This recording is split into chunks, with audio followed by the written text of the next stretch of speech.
50 nuances de noir, c'est une parade musicale et chorégraphique qui pose le postulat de la réappropriation de l'espace public par les corps féminins noirs.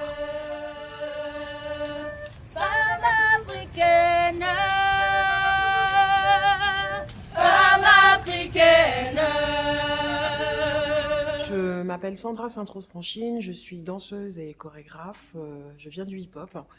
Et mon projet s'appelle 30 nuances de noir. C'est une parade qui regroupe à peu près 26 personnes.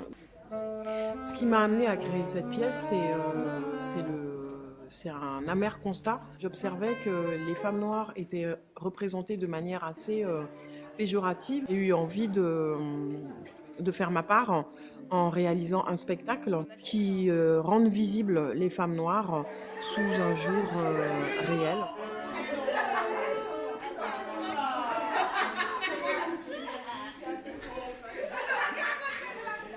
Je les voyais toujours représentées comme des femmes de ménage, comme des nurses, comme des nounous, comme des prostituées, comme des femmes étrangères.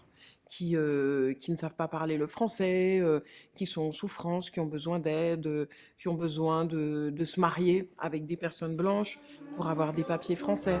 Voilà, ça se passe pas du tout comme ça.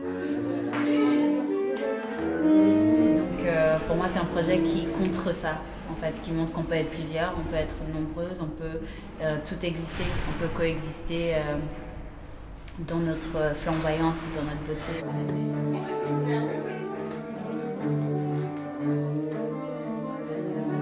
Le but de ce projet, c'était de se visibiliser, mais dans quelque chose de plutôt vertueux, glorifiant, voilà. Et puis avec nos propres mots et nos propres corps. Ça représente un projet que nous attendions et que j'attendais, je pense, depuis longtemps. Un projet où on se voit justement représenté, un projet où on se voit briller, un projet où on se voit exister dans les espaces. L'intérêt de ce projet-là aussi, ça nous confronte à une réalité aussi où il n'y a pas forcément énormément de femmes instrumentistes noires.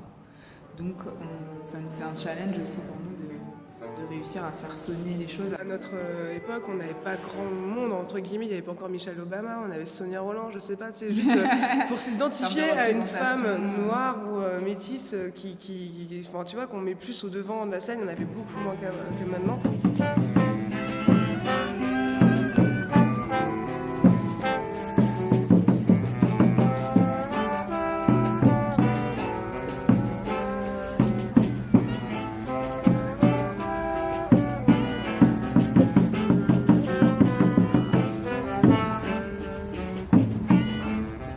D'inspiration, ce sont les années 70 et les années 80.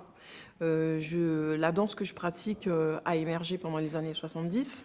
C'est une danse qui s'appelle le locking, qui a beaucoup été popularisée par le biais de l'émission Soul Train.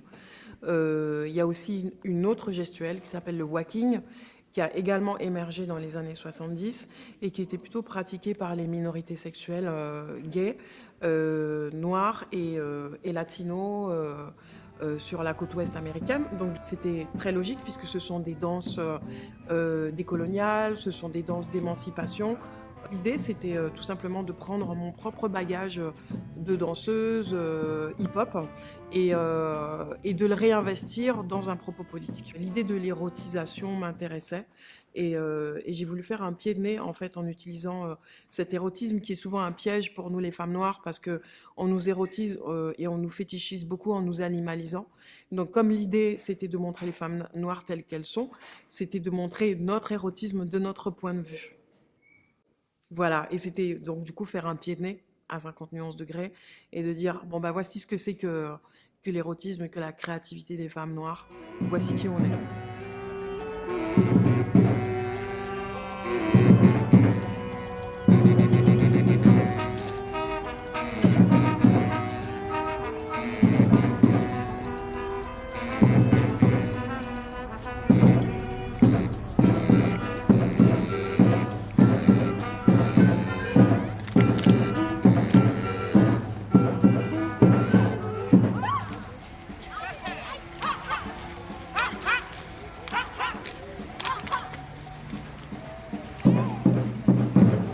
l'occasion de venir peut-être 3-4 fois ici et je n'ai jamais vu autant de monde.